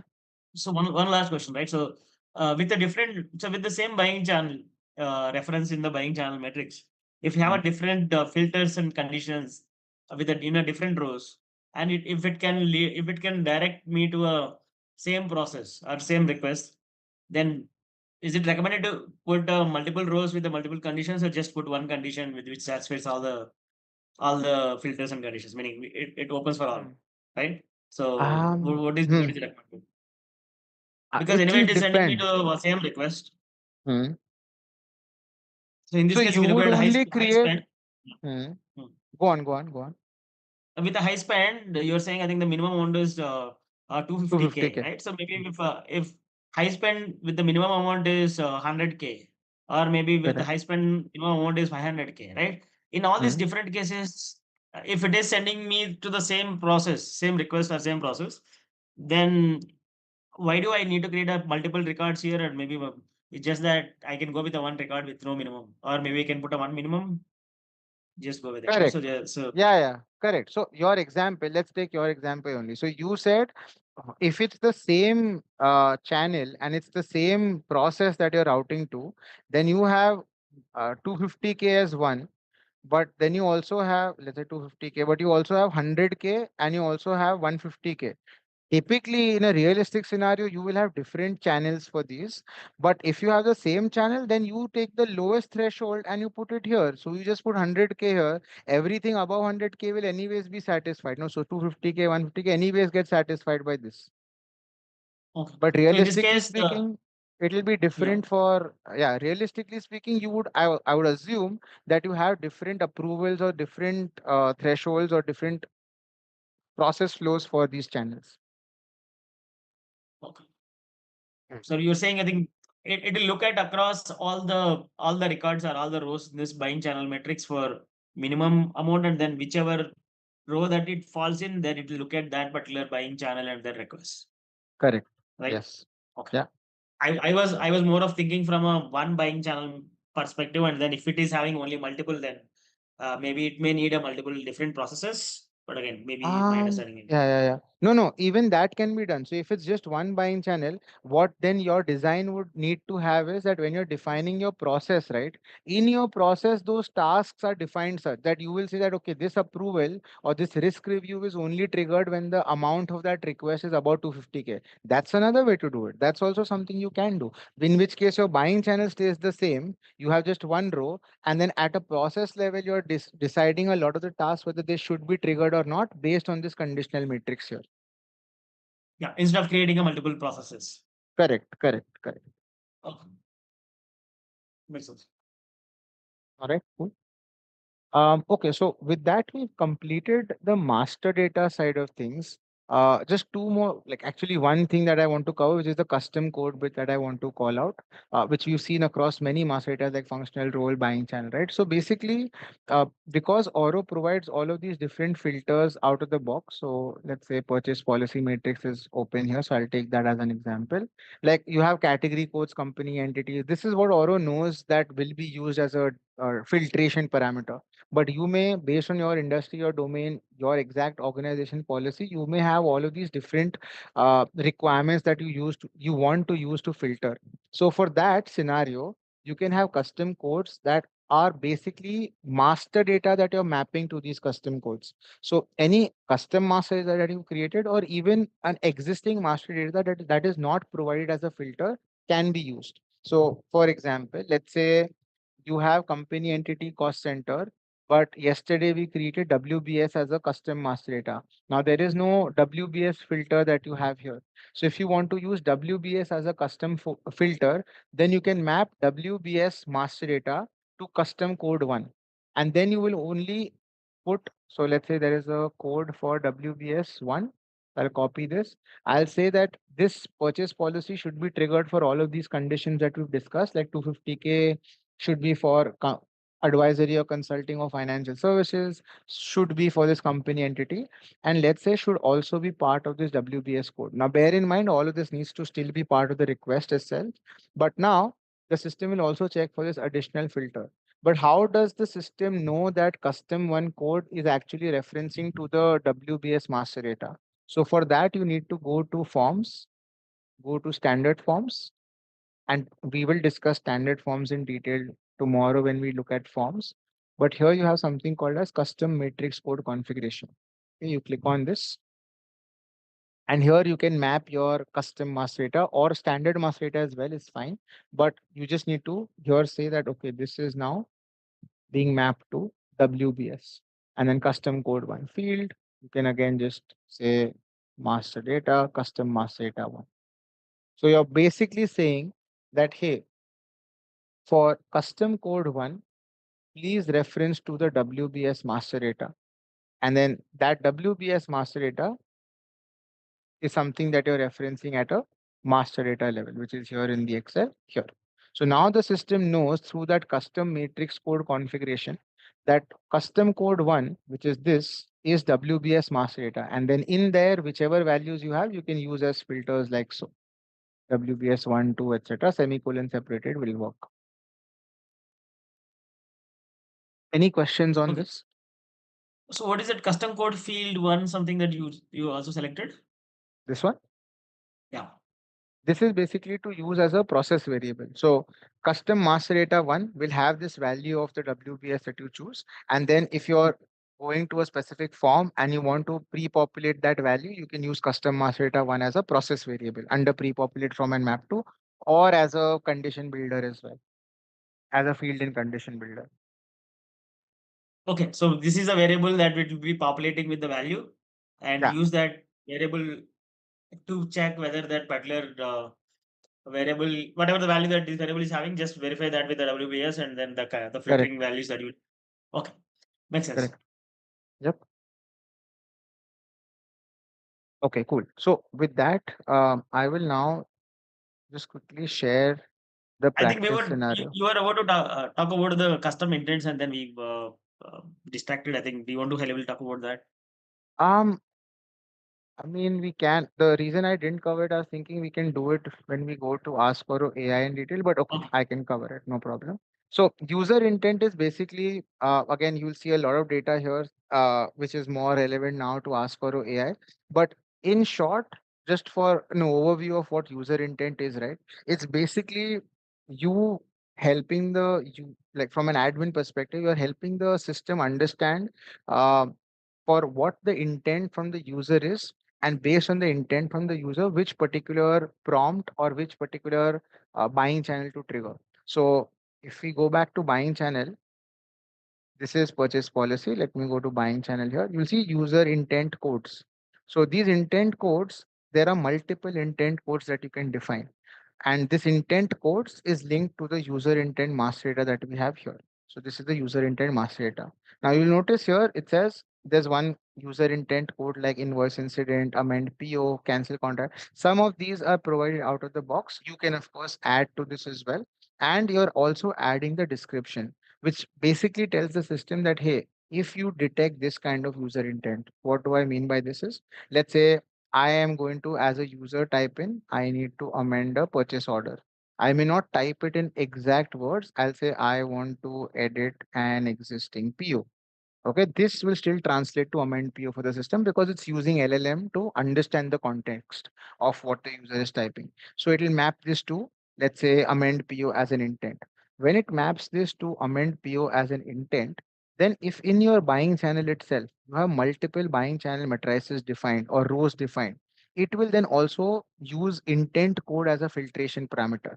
It will say, okay, where exactly am I finding it as amend PO? So in this case, like for example, you have two buying channel matrice rows.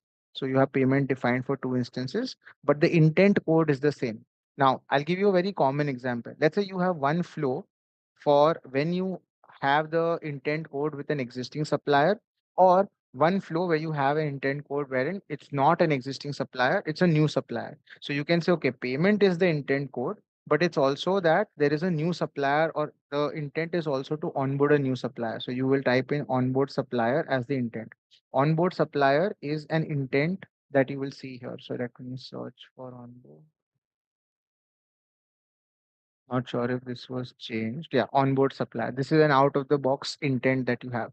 So when you say onboard supplier as an intent, what the system is now looking for is, it's saying that, okay, if it's payment, and it's the user is also saying that with the payment they're also looking to onboard a new supplier, then route them through this buying channel. But if the user is not looking for onboarding a new supplier, but rather it's an existing supplier, then you route them through this channel. So this is one way of routing. If you're using Ask Oro AI V2, then this expands much more in terms of the prompt that you enter.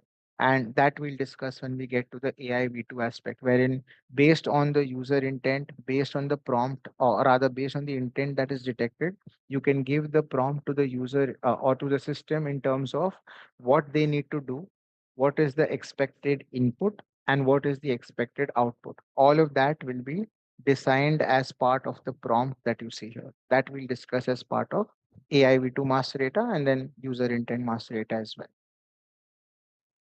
Yep, that's helpful. And we have a sys columns, no? So I think we talked about MD columns. So do you want to very briefly talk about sys columns so that it'll complete Sys as well? columns, yeah, sys columns basically I have not seen used as much. The only sys column that I have seen used is sys currency. We are basically defining the system currency that needs to be considered. This also is more in line with your API calls or the integration, wherein if let's say you have a specific row defined, right? And for that particular row, you have a minimum or maximum amount threshold for when that row should be applicable with regards to the ERP inputs that are coming in. Those scenarios you will have that this minimum or max amount of currency being used. But yeah, I've seen currency used as best, not really minimum amount or maximum. These are for just ERP mapping or data refresh. Correct. Yeah, correct. Okay, makes sense. All right. And when we are creating a master data, right, from the scratch, I think we have option to enable or select or support ERP link or something, right? So when we are creating it, and if you're not enabling that option, right? So maybe can we enable it later as well whenever we wanted to support that option? Like being able to link it to like refresh the master data based on ERPS. Right. So meaning when So I create a new one, so I have option to enable. But again, when I am this one, so right? yeah, this one. I'm not selected for this, but after maybe some time, we wanted to automate data to this master data based on some recipe or maybe some automation. So how do I enable this for the ones which are already there? I will need to check if you can. Like if you say save right now, let me give a description, training demo, save. And Maybe let after me some just time, we decided we wanted to automate this fair, data, fair. this master No, no, data. ask is clear. How to update ERP flag later, right? That's the question. Yeah. I've made a note of it. I will check. Okay, cool. Uh, so I'm going to put a snapshot of this in the chat. Basically, you can just, this is for you to get some context and start with practice. You can log into the Play Realm and then you can start creating your custom master data. Okay. Uh, at least try creating one custom master data. So this will give you a sense of how you're creating it, what best practices I've shared in the session, if you're able to implement those, any problems that you're facing, and then how we can go through that. So the goal is that, let's assume you're preparing for phase one, and you're doing this for intake. You have a business classification that you need to use. For that business classification, you need a custom master data called as business function. This is task one. So you need to create a custom master data for that. Once you've done this, and I'll of course share these snapshots in the chat as well. The second task will be to add a filter to your business function. So use the different business functions that you have based on the company entity. Okay. And we've covered filters as well. We've also have this, we have the company entity master data already there in the system. So the company entity should be used as a filter for business function. Then you need to use that in a form. This is also something that we've done.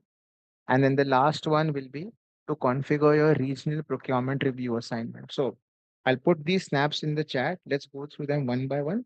For now, you can start off by creating your custom matrix. So custom master data. Let me put this in the chat. But if you have any questions, please ask as you start with this. Yeah. So I think, I don't know if chat is enabled. If you can send that over email, that will be helpful so that we can look at it as well. Yeah, but again, for now we'll look at this directly. I The think shares. chat is enabled in Zoom. I, in fact, just saw a question from Hamza. Sorry, I missed this earlier. Intent codes are matching across multiple rows. How will that be handled? Like, would there be a clash? So, in case of any conflict, um, one is that you can define buying channel. When you're defining buying channel, best practice is that you also define a fallback buying channel. So in case there is one scenario would be that there is a clash and the system is not able to decide which buying channel should the system route through. So in that case, you can already go ahead and, let's say, in buying channel itself, right? You can define a procurement support or procurement help desk kind of buying channel saying that, whatever you're asking for, the system is currently not built for it. So please reach out Mm. to procurement support here. That's one approach to it. The Okay. second approach is that even in forms, in standard forms, I think it's tenant options configuration.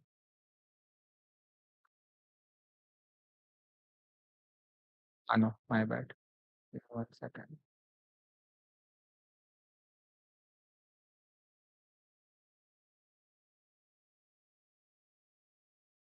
Yeah. So when you talk ask for, this is the form, standard form that we will use. Here also, you can define a fallback buying channel. So Mm. one approach is that you define it in that buying channel matrix that we saw, and then you link that fallback buying channel here. So all the buying channels that you mentioned in that buying channel table, not the matrix, the table itself, you will see them as a drop down in your fallback buying channel, and you can pick that here. So again, whenever there is a unique scenario that the user inputs and system is not able to map it to any buying channel, then it will default to your fallback buying channel that you defined in the standard form. So the primary buying channel will be the one above, the field above, catalog buying channel, right? And then the fallback one will be. That's Hmm? Yeah, that's a different scenario. The Okay, fallback is the one that you define here. understood. Catalog will be for those catalog buying channel scenarios where you come back from a catalog and then which process should be followed. Okay, okay, understood.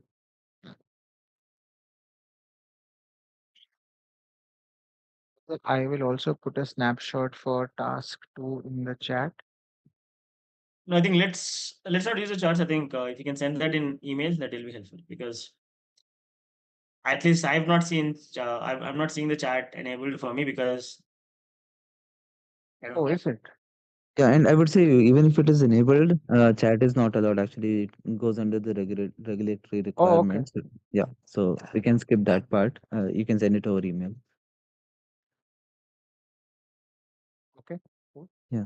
Just for context, right? Since GS is a financial services organization, any chat kind of conversations have to be retained and sent to Fed. So that's the requirement. So that's why we have disabled Zoom chat internally. But in case it's also available because we are hosting the call on your Zoom, I would avoid that and directly use the emails. Recording is fine; it's a separate thing, but chat is not allowed. Okay, no problem. Thanks. What I can do is I can keep my screen shared for now at this particular slide, and you all can start your practice. Meanwhile, I will send the email as well. Yeah, as we are going to use the same play environment, maybe you can use your name as a prefix to create the master data so that no conflicts. Yeah, please do that. So even in Play, right? Let's say if you are updating or creating an existing master data. So if let's say you were to go to master data and Play and update category, don't update the default category. I would suggest just add a new category and add your prefix to it, and then use that everywhere else. At least initially, right now. Yeah. And don't do it on Dev or any other realm that you have access to. Please do it on Play only.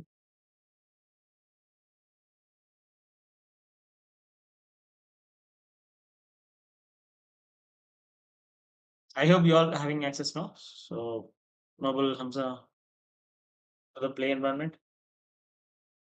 Yes, Ravi. Yep. I'm just on the tool. Yes.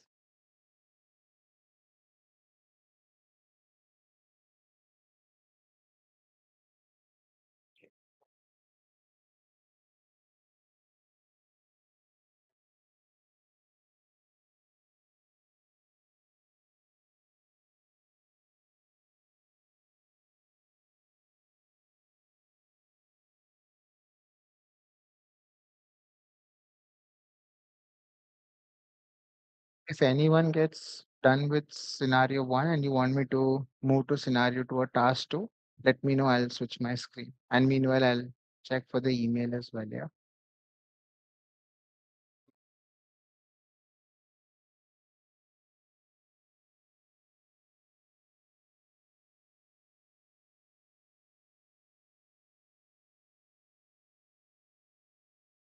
And as part of master data name, right? I think if you look at it, there are no spaces in the names. Current these things, I think we don't allow spaces, right? Just without space, So when you're adding a master data SE, right? yeah, so there will not be any spaces that you're adding. So you'll see all of these are added without spaces. Yep.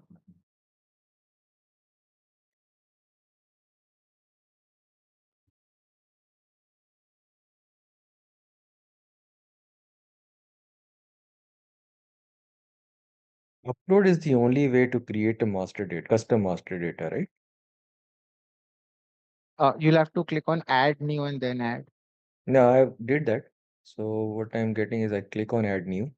Then it says type, choose a type. And it has many different options to Yeah. choose from. Type is basically the name. So Okay. so when you input a name that doesn't exist already, so it'll then give you create new type of master data. So then you can do that and then continue. Okay. Hmm. Understood. Yeah.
Is there a way we can show 2 pages, meaning one slide, first slide and second slide both, so that I can get the second slide?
As I'm uploading the file, a CSV file, and I'm trying to hover over upload, it gives me like a stop sign. I'm not able to click on it. Does it mean that the file is taking its time to upload? Um, Maybe you don't have a upload access. Do you want to check? Hmm. Just cancel this.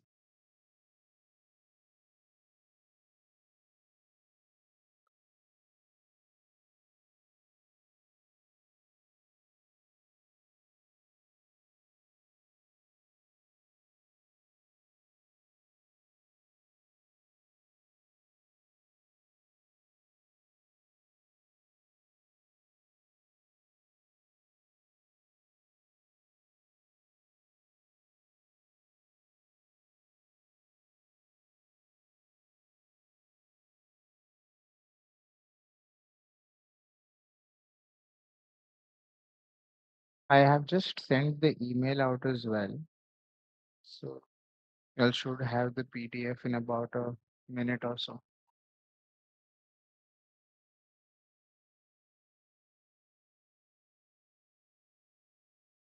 Hamza, you want to share your screen? Yeah, give me 1 second. Sure.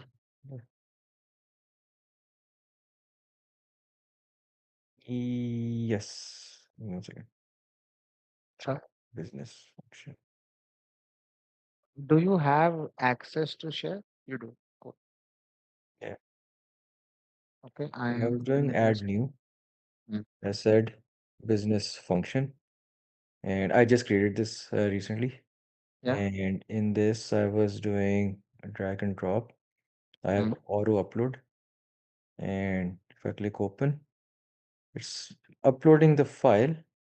Okay, Mm. now I'm able to see this. Initially, it was showing me like a stop icon. So Oh. let me try this. Mm.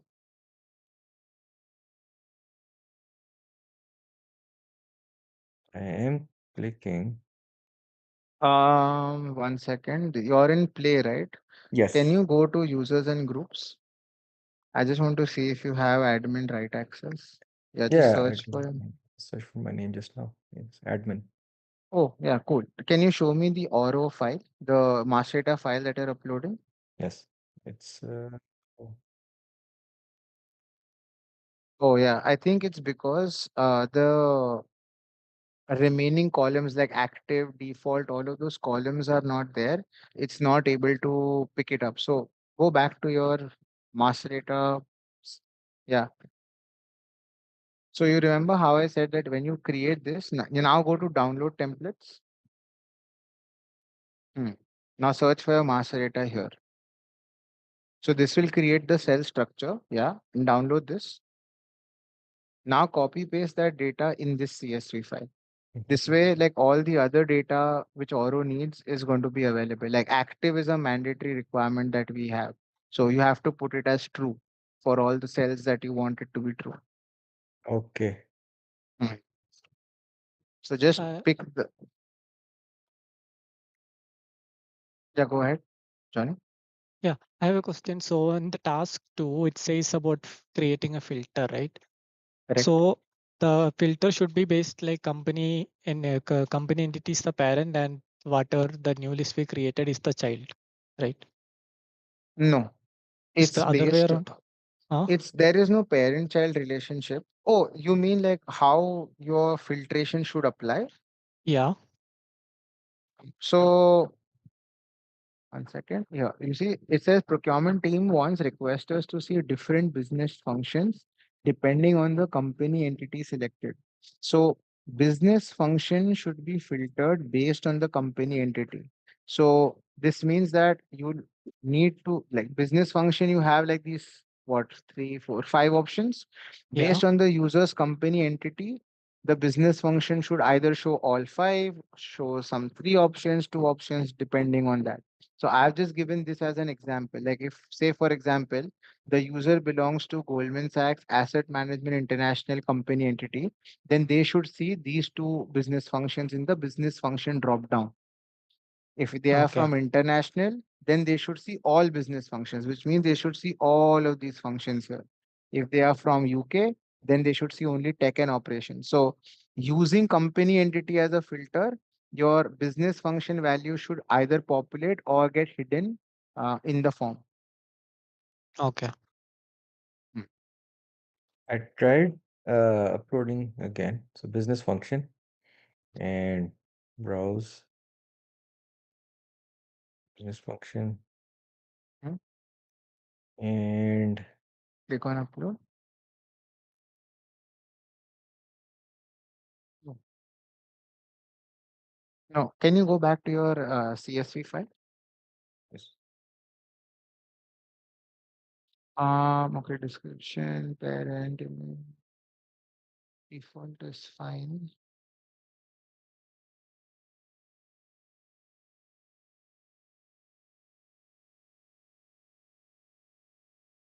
Oh, this table is correct. There is nothing missing here as such. Can you go back to the, yeah, cancel out of this and yeah, search for the master data. Yeah, click on add me and search here. Yeah. And now browse your file and upload.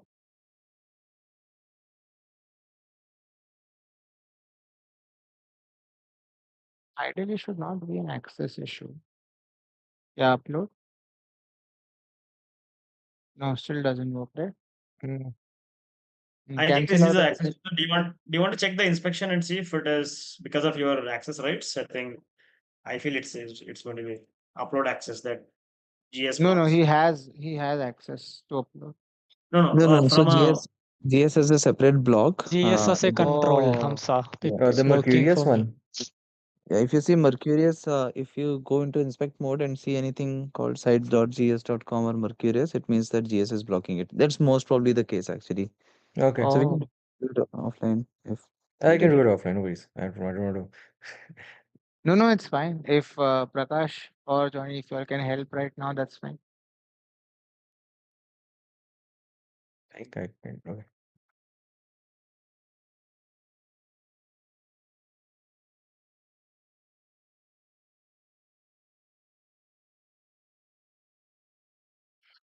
I know we are over time, so I've shared the practice scenarios with you. What we can do is in tomorrow's call, right? We can again take the first 30 minutes to continue with practice. Between now and tomorrow, if you get time to practice, well and good. If not, that's fine. We can start with 30 minutes to practice tomorrow, and then any questions that you'll have, and then we can start with forms. Yeah. yeah, makes sense. Okay. Cool. Super. Thank you so much, guys. Thank you for